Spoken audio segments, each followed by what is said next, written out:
time will be for the senators? Impeachment, budget, hearings? Very challenging, pero nananalig ako na we will make ourselves up to the task. So handa na kami ngayong linggo na sa pagpapatuloy ng impeachment trial, isagawa pa rin yung schedule ng regular sessions na in-announce ni SP. And of course, pagpasok na sa budget hearings, triple na task, pero gagawan po namin ng paraan. Matupad pa rin yung tatlong tungkulin.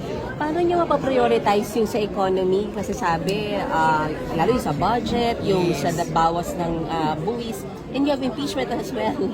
At the same time. Pero tama yung sinabi ni SP sa opening statement niya nung session namin ngayon. Top priority talaga kailangan yung ekonomiya.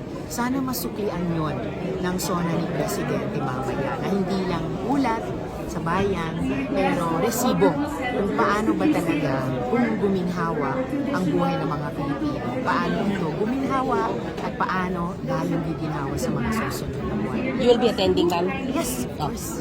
Salamat po. Event namin yun guest speaker si Presidente. Thank you, ma'am. Thank you.